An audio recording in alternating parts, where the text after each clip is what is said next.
guys, it's Despa. Welcome back to my channel here on Resin Bell. Today I'm going to be going over creating your own blank to make your own silicone molds, and I'm going to go through the process of cutting out the blank, the acrylic blank, the parts, gluing it together, showing you how to do it. I'm going to show you the program that I use to create my blanks. I use Inkscape because it is a free software. It's kind of like Adobe Illustrator. It has all these great tools that you can use to create pretty much anything you want to create. I'm not going to do a tutorial on Inkscape. I'm just basically showing you what program I use. The reason I'm not doing a tutorial is because I'm pretty new at using Inkscape. I'm kind of learning as I go. There are some really great tutorials. This is Logos by Nick, N-I-C-K. He has these really great videos called Inkscape Explained, and he has a lot of different ones, and I learned a lot of stuff from him. So if you're new to using Inkscape, I would definitely recommend going and just going through each of his tutorials with your Inkscape program open and just start learning. That's what I did. So if you're wanting to create your own blanks, I would definitely recommend Inkscape. It's really not as difficult as it might seem at first. And once you pick up a few tools, learning how to use a few of the tools, you'll be able to do, probably 75% of the designs that you want to create. So definitely check out Inkscape. It is definitely worth the $0 that it costs. And there are so many good tutorials on YouTube that teach you how to use it that are also free. So there's no reason why you shouldn't use Inkscape rather than buying Adobe Illustrator or any of that other stuff. Now if you already have that, you can definitely use Adobe Illustrator or any other kind of software meant for that purpose, for graphic design. But Inkscape, if you don't have it and you've never used it, Inkscape is where you should start because it is very easy to use. It's easy to learn because there's so many tutorials, so definitely check that out. So this is my design in Inkscape that I have created, and then I have made an outline of it and then another outline.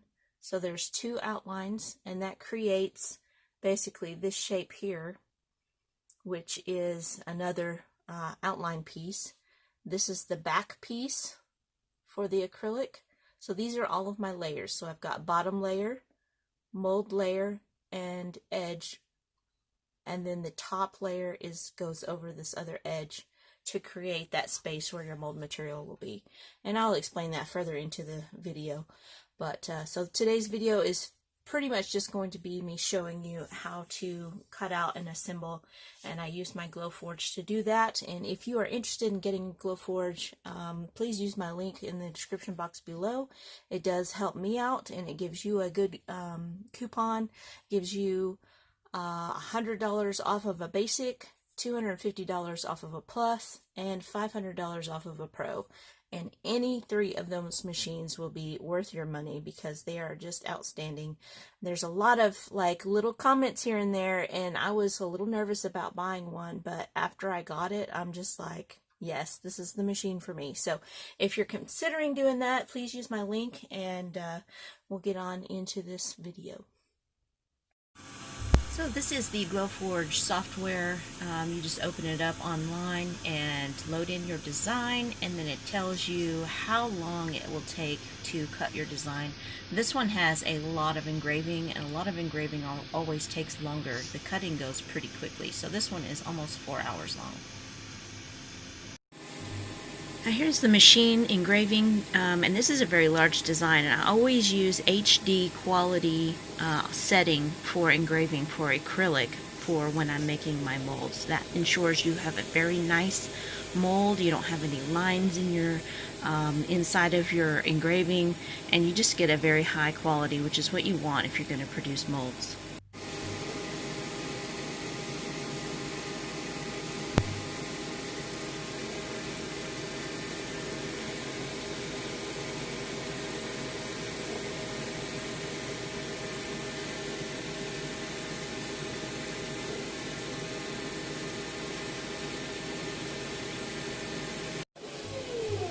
Okay, now as you can see, we're getting into the cutting portion, and it goes a lot faster when it's cutting rather than when it's engraving.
Okay, so once you've got all of your acrylic cut out for your different pieces to make your blank, you have to weed off all of this paper.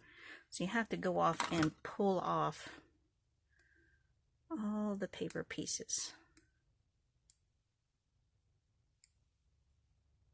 Sometimes easier said than done.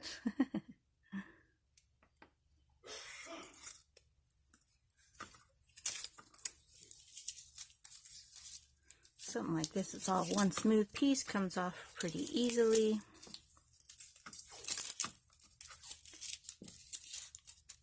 And then you peel it off the back side as well.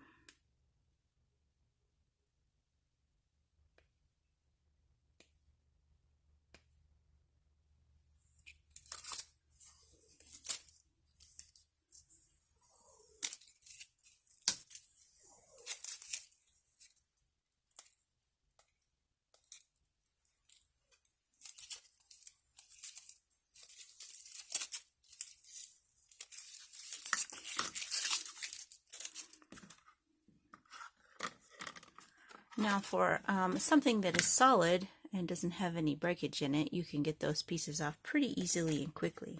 Something like this, where there's a lot of different details and a lot of teeny tiny little pieces, you'll need some kind of a strong tape. Or if you don't have any strong tape, you can just, take your time and go through and peel off each one of those little things, which is what I'm going to have to do because I am out of my tape.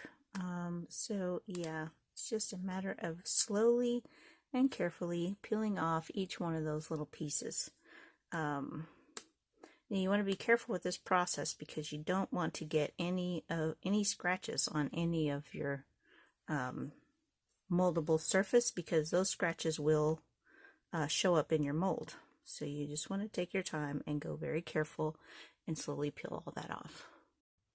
Okay, so now once you've got all of the masking tape pulled off of all of your pieces, the next thing you're going to want to do is, if you have any kind of engraving in your design, which, most likely you will, you're going to want to go in. You can see here, there is quite a bit of like dust and kind of residue and stuff built up inside the corners of the embossed or engraved areas, and you need to go through with a very soft brush and brush that excess stuff out. You could use like canned air or something if you want, but I find that sometimes that doesn't even get it all. But this is an incredibly soft brush. This is a little foundation brush from the Dollar Tree, and it is so soft. It is just incredibly soft.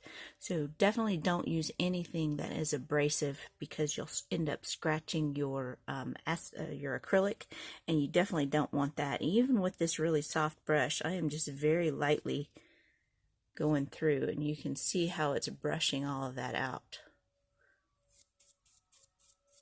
And I just literally just go through, and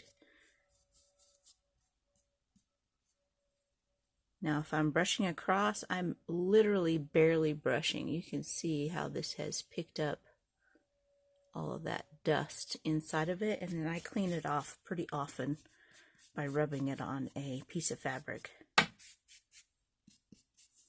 just to make sure I'm not, grinding that dust into my acrylic piece here. You kind of want to go different directions with it so that you're sure that you've got all of the dust from all the little edges and crevices inside. Now I've already done most of this. I've just left this last word to show you what I do. And you can blow off that excess, and if you've still got some that's being staticky, you can just very, very lightly brush it off of your piece. And that works quite well, and then you get a nice clean piece, and all of your lettering and stuff is cleaned out. So the next thing we're going to be doing is we're going to be gluing these pieces together. So the adhesive I'm going to be using, and calling it an adhesive is not really exactly what it is, but this is Weld On 3. This is a very fast set. Weld On has different numbers, and the different numbers set differently and slowly, and for different purposes. So make sure you go through and read all of the information about those products to determine which one is the best for you. I am using 3. I actually meant to buy 4, and I accidentally clicked on the wrong one, so I ended up with 3. 4 is a little bit slower drying, so you have a little bit more time to work, but 3 is pretty much, as soon as you squirt it on there, it's attached. So if you're using 3, be very, very careful, because it works very, very quickly. I mean, it literally dries like that. So I'm going to show you, this is how you apply it, and it comes with this little, well, it doesn't always come with it, but you will need a very fine tip applicator. This is like a little squeeze bottle, and it has this little tip that goes on it. And to fill your applicator, when you open this, you're going to have this little thing here, and I advise you to just punch a tiny little hole. That's all you need. You don't have to take this whole thing out.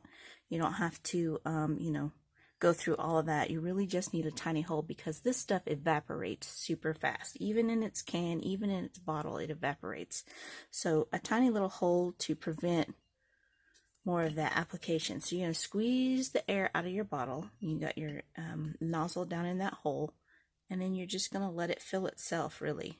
And it will slowly, because that needle is so fine, it will slowly start to draw some up in there.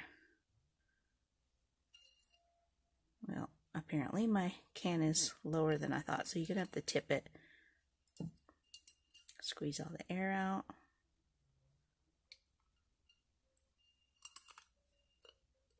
Tilt your can. Try not to spill any.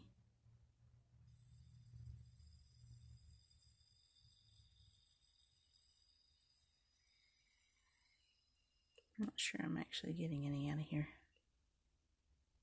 There we go.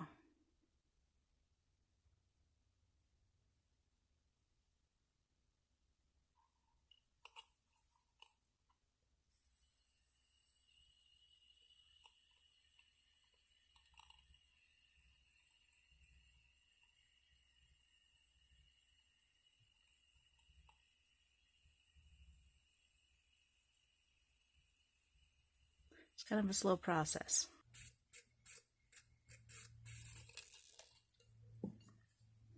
Okay. Make sure you put your lid back on immediately. And you can see I don't have very much in this bottle. You really don't need much. Just enough. Always put your lid on as soon as you're done. It evaporates so fast. So the next thing you're going to do, one last thing. When you're working with chemicals or glues, any type of glues, chemicals, resins, anything like that, please read your safety precautions on all of your things. Just because somebody else is doing something doesn't mean that's what's right for you, and that's not what's right, you know, to do anyway. But there are dangers, so be aware of the dangers. This stuff is highly flammable, etc. It can cause skin irritation, things like that. So just be very cautious. Go over your safety. Don't leave your safety to anyone else but you. You go through and read all the safety information and do what you need to do to protect yourself. So the next thing you're going to do is go on. So here I have my backing piece and the first piece. Let's go over these little pieces here. So you've got the piece you want to mold, and then you'll need a backer to put it on. And you'll have a back sheet. The reason my back sheet has a cutout is because this is a very large mold, and I don't need the entire back of this piece to be, you know, solid. And I just wanted to save the acrylic. I'm saving that piece of acrylic to use in another project because, you know, no sense in wasting it. If it was behind this big piece, it would just be wasted. So I went ahead and cut that out in my program. But so you have your piece that you want to mold, then you have a back piece, then you'll have a outline piece, and hang on just a second. All right, so you have your outline, your first outline piece. Now this first outline piece brings it level to the top of the piece I want to mold.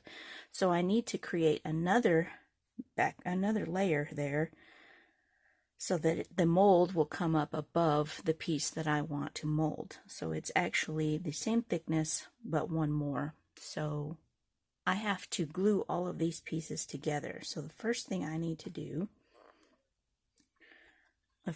going to do is do the background piece and one of the side pieces. So the first thing you got to do is get it lined up really well. And this part is a little tricky because the acrylic is so clear. I'll get this back down here where you can see. The acrylic is so clear you can't hardly see if it's lined up right. So you kind of just have to go around and feel with your thumbnails and make sure. Always rub my thumbnails up and down and make sure that everything is lined up pretty well. So when you're applying your glue, you don't want to just dump your bottle like this and start trying to glue, because this stuff is so thin it will immediately squirt out across your project. And you don't want that, because those little squirts, even if you get like a drop of glue on here, it will leave kind of what you would consider a watermark even after it dries. So what you got to do is you got to squeeze your bottle, and sometimes if you're in the middle of using this, just squeezing the bottle to get the air out will make some of this come out. So what I do generally is I will lean it against a paper towel so that when I'm squeezing, the paper towel will soak up any extra and it won't dribble down the nozzle and create a pool. So then you tip it and you release your bottle so that it is drawing in air. You can see it's drawing air in there. That will keep it from dripping on your project. The next thing you're going to do is, while it's drawing in air, you put the tip of your nozzle against the crack and then you squeeze a little drop. And that's all you do. And that will hold that spot. And I'm going to pull this down so that you can see the next drop.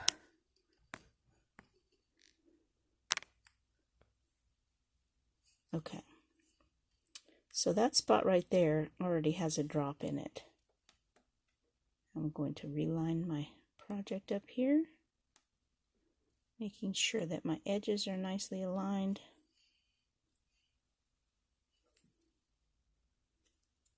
Okay. Do this again. Lay this against. Squeeze my bottle. You can see there's a tiny little drop trying to come out when I'm squeezing the air out. And you want that to go on your paper towel, not on your project. Once you have that squeezed out, you're letting that air come in. Go to your project, just squeeze a little bit. Then you're going to move to your next section. Now for something this big, this is what I do. I'll put a little drop here, a little drop here, and then as I get it lined up, I will add a drop in just to hold it until I get everything lined up right. Because these thin strips of acrylic are kind of bendable a little bit. So they can bend as you're going around your project.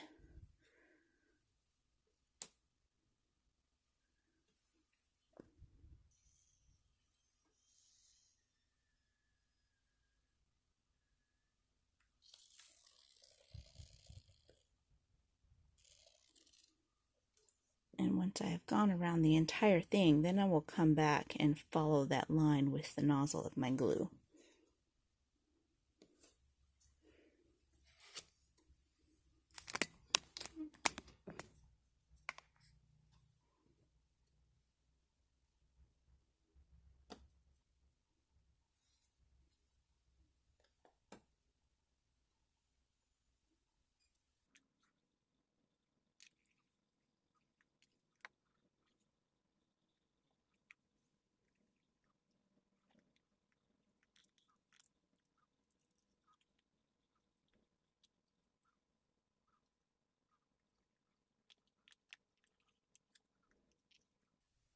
Okay.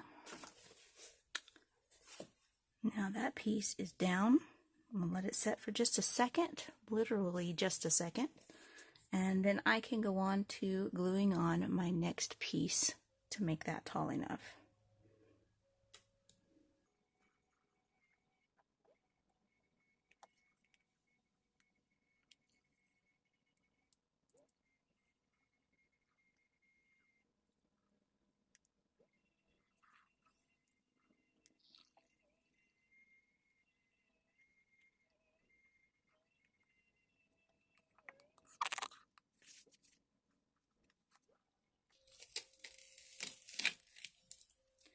Now once you've got that kind of tacked there, you can go back around for that second layer because it doesn't have this kind of corner or lip in it.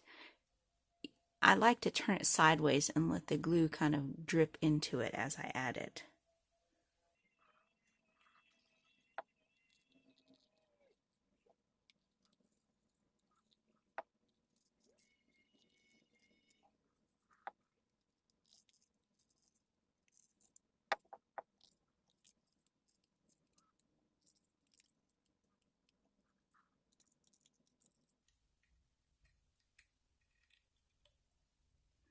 Okay.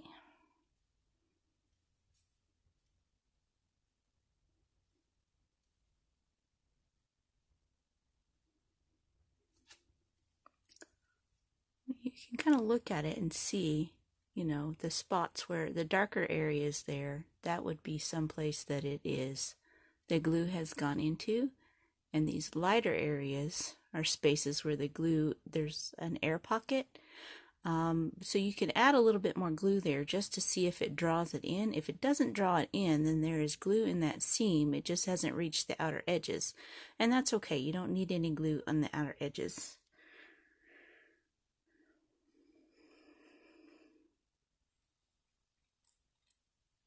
Yep, and none went in, so we're good there.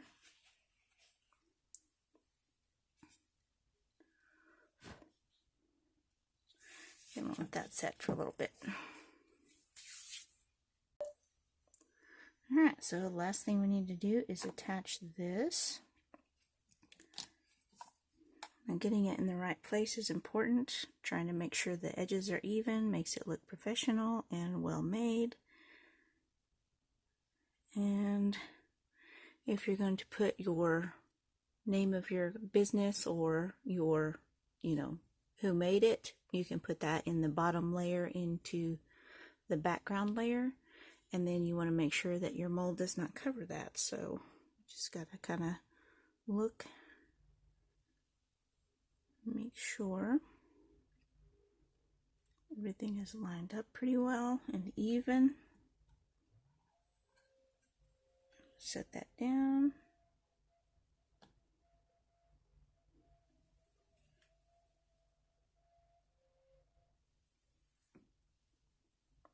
Okay, now for this one, this is the piece that's most important. This is the piece that you're wanting to mold, so you definitely don't want any accidental drips or splashes of your glue on this piece. So take extra care when you're doing this part, because you definitely do not want that glue getting on this. Even one little drop will create a mark on the surface, so you want to be extra careful to make sure your glue is not dripping, and you want to tack it in.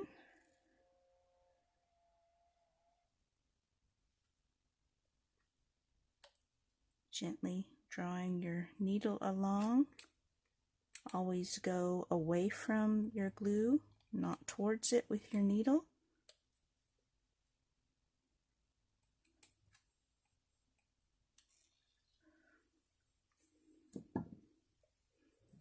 And if you have to stop, use your paper towel again to make sure that you're not going to drip any glue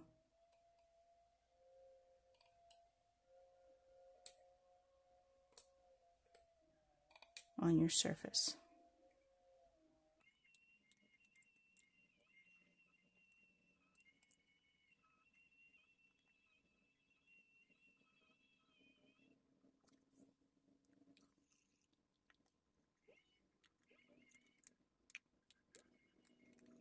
Now, if you have any holes in your mold, you need to make sure that you have glue down in those holes, otherwise you can get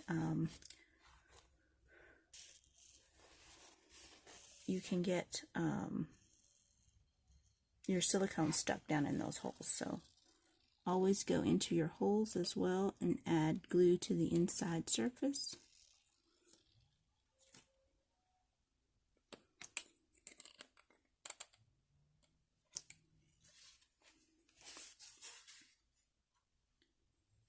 I got a little bit too much in that one, so I'm just using the tip of the paper towel to soak up any excess. I'm not wiping it out. Okay, so that is glued down. When I say glued, it's not really glue. It's it kind of melts the plastic together, and it creates a solid bond. It doesn't actually glue it together. Just gonna add a little bit more over here.